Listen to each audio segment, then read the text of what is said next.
So this is Charmaine Ironside, the Diet Dropout, and I am here today with an amazing woman. Her name's Orsha Magyar, and she is the founder of Neurotrition.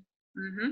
And I guess I feel like I might botch it a little bit, but I know I've learned so much from you from a couple of different speaking events I've seen you speak at, and I'm especially interested in knowing more about the science behind cravings and eating and that side of things, but I know what you do goes far beyond that. So could you just give us a little introduction to yourself?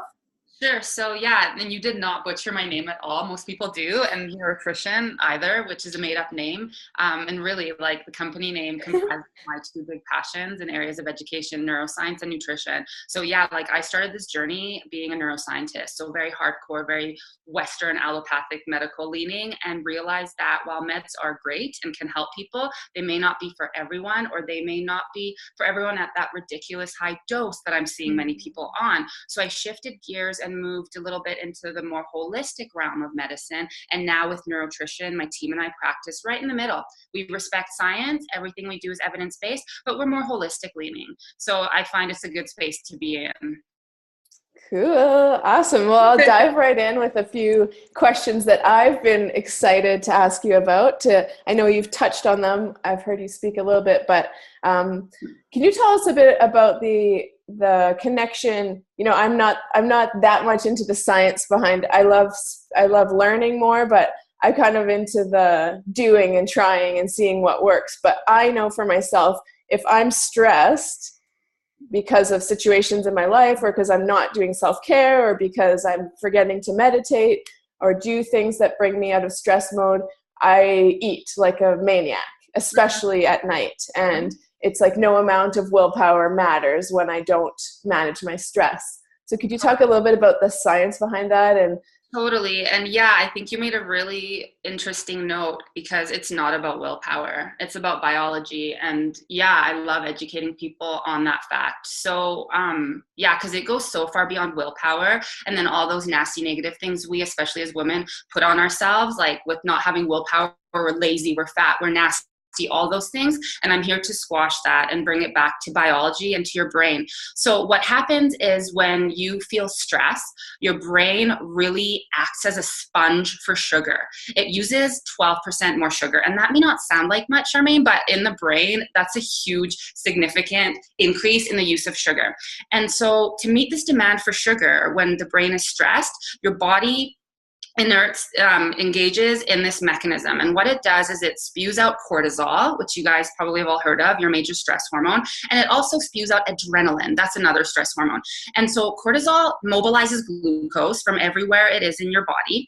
And then adrenaline makes sure that sugar gets to your brain. So cool. When you're stressed, you're able to fight or flight. Awesome. But about 5 minutes after that stress ends, you now have no sugar in your body. So what happens? You enter into something called hypoglycemia, and you get all these mad, hangry symptoms, okay? You get irritable, you get anxious, you get sweaty, and you start to crave. And this is where willpower gets thrown out the window, because no amount of willpower will undo that craving. The more you try and not give into it, the lower your blood sugar dips, because your brain's used it all up to deal with being stressed, and you'll eventually pass out. So these symptoms of hypoglycemia caused and brought on by stress are what start to feed into and create this habit that eventually becomes emotional eating. Because over time, even when we're not stressed, we've made a connection. So we got stressed, our blood sugar dipped, we ate something sweet and something carby, and we felt better for a little time. So our brain makes that connection. And then over time, it becomes this habit where even when now you're not stressed yet, but you think, shit, I'm going to have a stressful day, or, oh God, my boss sucks, it's going to be a bad day at work. You start to eat those same foods to try and compensate for the stressor that's coming. So over time, it ends up being this habit, this cycle of mindless emotional eating. And it started off by your biology, craving that sugar. Fascinating. So it's so it's interesting. And then that's what we work with to help people kind of like come out of that and find other ways to eat mindfully that will also still take the effect of stress off their brain a bit. Because unfortunately, that's what stress does. It sucks all the sugar up and uses it that should be in your body. Okay. And so what what's like your biggest tip for changing that habit if you've already kind of really developed that connection that eating feels good, and when I feel like I might be getting stressed, I'm going to eat? Yeah, totally. So the biggest things, obviously, at Nutrition we're working with are food. And the biggest thing we encourage our clients, above all else, is within 60 minutes of waking up to eat something. A lot of people say, like, I'm not hungry in the morning, or I'm even nauseous, or I get sick in the morning if I try to eat. But we encourage even something like a few sips of a smoothie, okay, a few bites of something, to bring that blood sugar back up out of that slump it's in while we're sleeping. And that starts to help in as little as 72 hours. Research shows you start to be more dialed in and able to eat a little bit more mindfully. So the breakfast is really key. Having said that, if you guys want to check out, we just wrote a really cool blog on our site about intermittent fasting, because a lot of clients now are asking us, like, whoa, I don't know if I want breakfast. Intermittent fasting is going to help me lose weight better. Intermittent fasting is cool, but you need to make sure before you try it that your blood sugar is balanced. So typically we end up working with our clients on fixing their blood sugar, which a key part of is going to have that be that breakfast within an hour of waking up, and then moving them into that intermittent fasting protocol. But you guys can learn about all that on the site, because that's kind of coming up in the research as being cool for weight loss too. So, but would you recommend you'd have to make some tweaks to your nutrition before you jump into that? Absolutely. Like before you jump into something like intermittent fasting, the blood sugar needs to be balanced, or you can pass out from it. Yeah. And then in terms of food, the first thing we always teach our clients is when you're eating something with carbohydrates, always make sure that they're paired with a healthy fat or a protein, because what science tells us is when you add fat or protein to a carb, it can reduce its glycemic index, okay? It can reduce the impact of the sugar in that carb on your blood sugar. So again, it's like the way we work with our clients, and the way I think people should be working, is not to tell people, like, don't stress out, okay? Just, I hate when doctors would tell me that, and therapists over the years. The way we work with food is to make the effect of stress on your body and brain less. And by balancing your blood sugar, we can do that. That's cool. I think so many people don't think about food as either a source of healing or a source of stress. Because I think of, when you eat junk food, you're actually putting an extra stress on your body. Yeah. And then, I mean, even if sometimes you want to eat junky, like, I'll be honest with you, it's taken me 7 years to get to a point where I'm 80-20. An 80-20 rule means, 80% of the time I'm cool and I adhere to what I teach clients.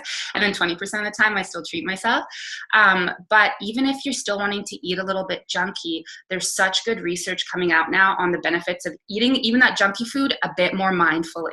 It can rewire our brain. So yeah, like, I let myself have a bit of treat once in a while, but it's about bringing it back to a mindful place. Awesome. And is there much science behind the idea of, well, obviously stress is not our friend when it comes to eating, but I know a lot of women, they'll be eating something, but they'll be feeling guilt as they eat it. And guilt just makes you feel bad and stressed. So how does that affect your body? Yeah, totally. So I think that when you're eating, you should try to remove the stress and the guilt from it. And there's a few ways that research has shown us you can do that. The first thing that we always do when we're getting our clients into the groove of eating mindfully is focusing on chewing. So, and I don't know if you work with chewing. With clients are like, what? Like, I'm here to talk about my brain and mental health. We're going to talk about chewing. This is weird. But chewing has been shown to do a number of things. For example, mindful eating and focusing on your chewing is shown to improve immune function. And immune function is really related, we found out about 5 years ago, to brain and mental health, because they discovered that our brain has its own immune system. And when that immune system in your brain is not functioning well, it puts you at risk for things like depression, anxiety disorders, and even Alzheimer's and other dementia. So when we chew, we can boost the brain's immune system. So it's really cool. And then the other things, when we're chewing, studies suggest it makes us feel fuller, faster. We're now being locked in and dialing in to the moment of eating, right? Like, we're focusing on that versus all the other million things going on when we chew and we focus on that. So it helps increase satiety or feeling full. It prevents overeating. And mindful eating is also shown to regulate weight. So it's legit. So the mindful eating piece is really, really key, and it starts with chewing. And then the other thing we work on with clients is breath. bringing it back to breathing. Research shows us that taking 10 deep breaths before starting to eat is able to shift us out of that high stress, fight or flight, sympathetic mode of our nervous system nicely into what we call the rest and digest, or the parasympathetic arm of our nervous system. So it allows us now to fully like utilize and digest and assimilate those nutrients. So yeah, the chewing and the breathing are key core kind of concepts in our mindful eating protocol, and they really work and really nicely backed by where the science has gone with it. That's so cool. So I think obviously you do educate people about the food itself, and my approach is I don't really care about the food. I care more about the way you feel as you're eating, and your I choose foods out of respect for my body generally, but I love that you don't just only focus on the science and the food. You also focus on the mindfulness so much, and it's cool to hear from a neuroscientist. It's not just this woo-woo thing. Oh gosh, yeah, no, it needs to have, I think, it be rooted in science, but then actually stuff and applicable hands-on stuff. There's a really cool blog we wrote recently on our site that shows specifically the different parts of the brain and how mindfulness is actually rewiring them. So it's cool and it's so relevant. Cool. Little sciencey, I think, enough to keep people's interest, but then it's like, okay, what the heck is it doing, and how do I like get into this? How do I rewire the brain? And the mindfulness thing, up until a few years ago, the scientific community thought it was really hokey pokey, and it's for real. It's credible. Love it. Yay. So yeah, you can send your readers, or you can check out like all our blogs. You open up this little accordion and it opens up to like hundreds of references, and most people are like, oh God, they keep it closed. But if you want, all the papers are there, and it's legit. Awesome.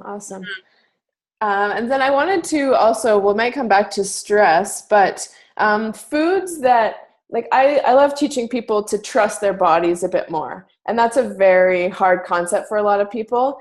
And, it's like, well, just eat real food, like you can't really go wrong if you're eating food that Mother Nature created, but so much of our food has been changed and, injected with things. And so is there much to say about like the way certain types of foods lead us to crave more? Yeah, so when things become refined and they become processed and we strip away important parts of them, for example, in our carbohydrate foods like fiber, totally, because fiber is what keeps us full for longer and keeps our blood sugar stabilized in a healthy, happy zone. So when we're eating these refined, processed, typically white foods, totally, those good components have been removed from them. And then as we start moving into eating more fast foods, convenience, junk foods, they're now filled with nasty things that are shown to increase cravings by mucking up our hunger hormones. So MSG, tartrazine, yellow food dye number 5. These are 2 neurotoxins that interfere with our body's hunger hormones, leptin and ghrelin, and we can't tell that we're full anymore. So when we're binging on like cheap Chinese food, it's such an example, right? It's just bursting with MSG. Of course you can't stop after a serving, which is the side of your fist. Like, people know this and they're like, Orsha, what happened? I binged the whole Chinese food that was meant for a family of 4. Well, that MSG in that has shut off your ability to tell that you're now full and you should stop. So those are 2 things that we educate clients on: the crap in food, and then the good stuff that's been removed from your good food. Awesome. Yeah, because it's great to trust your body, but if there's things that are tricking your body, it's like, where do we? So I think eating as close to Mother Nature as possible is... Yeah. I remember when I was in nutrition school, the biggest pet peeve I remember having to I sat in the back of the class and bit my tongue, was when a lot of our instructors would tell people, like, just teach your patients to eat intuitively, because when you're eating close to nature, your body will know when enough is enough. If you're eating the organic ice cream, your body will know it's enough after a scoop. Hell no. When you've eaten years of refined processed foods that have screwed up your ability to tell, no, it takes time. And so we need to educate our clients about that it's not just like because you bought the good quality whole food version that you'll be able to stop. So how much time would you say? How much time? Yeah, so when you start doing the blood sugar balancing, things like eating the breakfast within an hour of waking up and then eating nicely regularly throughout the day, that starts to work in as little as 72 hours, which is really cool. So you can get results fast and start feeling better, less brain fog, start losing a little bit of weight. And then some of the other stuff takes a few months, like the intuitive eating piece. For your hunger hormones to get into balance takes about 3 months. so worth it. So worth it to like stick with it. Yeah. Yeah. And then the other thing that we teach people based in neuroscience is that your brain takes a few tries to get the hang of something, on average 7. So even if you might not like a recommendation we give you, try it again. Okay. It's like with a kid, try it again. Your brain will be like, all right, this isn't so bad. It may not happen on the first try. And that's something we like to really impart on people. Don't feel like a loser, or again, back to that willpower and guilt feeling if it didn't feel right or didn't work the first time you tried a new food or a new habit. Oh, that's awesome. Yeah, that's what I have a 2-year-old. And so with food, I know the recommendation is to keep presenting to them. I think it's 7 or 10 times, or maybe even, it might be even more with food, and then sleep. I love the idea. I'm like, okay, people are paying all this money for diets and they're starving themselves and they're doing weight loss injections, but they're not willing to get an extra hour of sleep. And it's like, what? That's so crazy, because there's so much behind that, right? Totally. You need to sleep. We've got a few blogs on sleep on the site, as well as one of the researchers on our Science Council specializes in sleep and circadian rhythm, or daily rhythm disruptions, and how that's related to belly fat. So this is, again, legit, based in science. When you're not getting enough sleep, your immune system is suppressed. You start to feel mental health symptoms. It's a risk factor for things like depression, anxiety, or any pre-existing mental health conditions you have, like bipolar disorder, schizophrenia. It's linked, it can make them worse. And then, of course, that dreaded belly fat that's so hard to lose is linked in part to insomnia. So yeah, we educate a lot on getting people to sleep better, fall asleep, and then stay asleep, right? Like different types of insomnia exist. Some people don't know they're insomniacs because they're like, I fall asleep fine, or, but then have trouble staying asleep. So yeah, the sleep thing, Charmaine, is huge. And what about, like, I find it's kind of similar to when I'm really stressed, when I'm under rested, I guess. I don't know if that's the right wording, but I find I crave more. Is there a link there as well? Yeah, so we see a link again between things like even one restless night or not able to sleep, and then as well as chronic, so longer term insomnia. We see that really mapping onto your ability to balance and keep those blood sugars in a nice steady check. So it directly maps onto everything we're talking about. So even if, you're not stressed at your job, it's pretty chill, life is chill, but you're not sleeping well, your body and brain are still acting as if you're in a crazy, stressful way of life. Okay. And do you have any sleep tips? A couple? Yeah, totally. A couple sleep tips off the top of my head. I mean, sleep hygiene. Okay. So things like reserving the bedroom, keeping it free of electronics, electromagnetic fields, EMFs are huge, and they're around us all the time. And they really are shown to muck up with our circadian rhythm. So trying to keep your devices off or out of the bedroom. I still like to use, as well as a lot of our clients, our iPhones or our smartphones for our alarm clock, put it onto airplane mode. Stop the transmitting function at least at night. So that's a really, really simple tip. Awesome. Trying to wind down and stay away even from things like media for at least 30 to 60 minutes before you get to bed. Is really key. And then in terms of a supplement that's really, really being shown to help would be magnesium. We work with magnesium a lot for anxiety as well as insomnia. The second word is just as important as the first in a lot of supplements. So with magnesium, we're working with magnesium glycinate. Glycinate is shown to cause the least likelihood of loose bowels, because magnesium, you have to think, when it relaxes your brain and helps you sleep, it's relaxing everything. So, if you're not using magnesium glycinate, we have to work up to what we call bowel tolerance. So start you at a really low dose and work up to the effective dose, which, by the way, is 500 milligrams a day right before bed. We work with magnesium even to help people transition off sleeping pills and anxiolytic medication. So it's really effective. Okay, awesome. So there's the tip. Oh, God, great. So I was going to just ask a little bit about gut health, because I remember you saying that your immune system is in your gut, basically. Can you just talk a little bit about that? Because I think it's so fascinating, the idea that if you're getting sick all the time, people might think it's all about germs, but it's actually might be that your gut is really unhealthy. Totally. It's like the status of your gut. So your gut and your brain talk to each other a lot, which is awesome. So I'm particularly passionate about gut health because it's so related to brain health.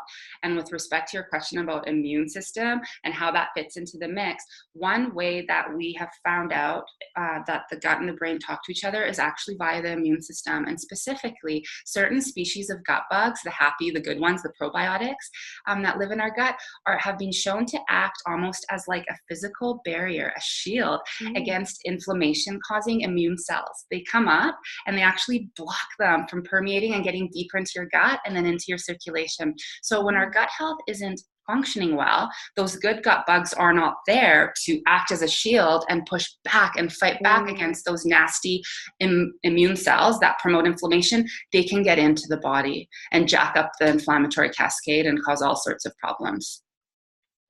Like, obviously, when you're inflamed, it's easier to get sick, but there's a lot more to it than that. Absolutely. When you're inflamed, so inflammation and the immune system are like this seesaw. The lower your immune system is, the more inflammation you have. And that causes all sorts of things like food allergies, environmental allergies. You might be like, what the heck? I've never reacted before. And now I can't use my soap, or I can't eat this food. It's linked, of course, to autoimmune diseases, which are on a huge epidemic rise these days. It's linked to cancer. It's linked to mental illness. Inflammation is the silent killer. People don't know they have it usually, but it's a big deal. And in part, it's linked to the gut health and those gut bugs being able to act as that shield to fight them, push them back out of the way. So is the easiest thing to do to start taking a probiotic, or what would you recommend? Yeah, so clients, we put everyone on a probiotic. People ask me, like, is there any medication it interacts with? No, probiotics are safe with anything you might be on. People ask me, like, do I need to stop them? No, probiotics you can take as long as you want. And all our clients end up being put on one. The other thing, as part of our nutrition prescription, or RX, is our clients have to eat probiotic-rich foods 3 times a day. And then a day? A day. They're like, oh dear God, like find a way. Sauerkraut, kimchi, yogurt, sourdough if you're cool with gluten. There's quite a big list of probiotic foods. But then the other thing that you also need to think about that many people, it's not on their radar yet, are the prebiotic foods. Prebiotics are the food for your probiotics. It makes them work better. And prebiotics are a type of resistant starch, and they're found in whole grains, fruits, vegetables, nuts, seeds, and my favorite, cacao. So a simple example that's really smart is if you're going to eat yogurt, but you add a little bit of raw cacao nibs to it, prebiotic, right? Yeah. To the probiotic, the yogurt now works better, and it tastes better too. Clients love it. So that's an example of your pre and probiotic foods together for optimum gut health. Awesome. It will help your immune system. It'll help your brain and mental health. Yeah. The gut's the shit. And this was really humbling and really weird for me because I spent so long in neuroscience. Like I spent 10 years and, know quite a bit about the brain and thought everything was about the brain. And it's been really humbling to recognize it's actually about the gut and then how it talks to the brain. That's cool. Yeah. Okay, well, I know we could probably talk all day and I could keep asking you questions, but I know you have to go. So where can people find you and find more information about neurotrition? Thank you. So our website is neurotrition.ca. So neurotrition.ca. We've got tons of blogs. We have a team of neuro chefs. So we've got tons of delicious recipes that are also shown to promote brain and mental health. They're also all referenced for the neuro nerds if you care. We're on Instagram. We're on Twitter at neurotrition. So check us out. Cool. Well, thanks for taking the time today. And I hope to interview you again and go a little deeper.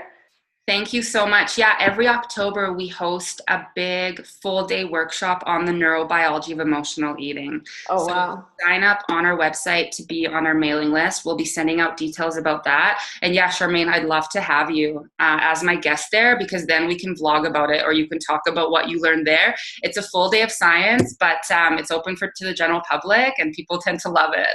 Cool. I'll be there. Yeah, totally. So thanks for having me on today. I appreciate it. Thanks, Varsha. Bye. Bye.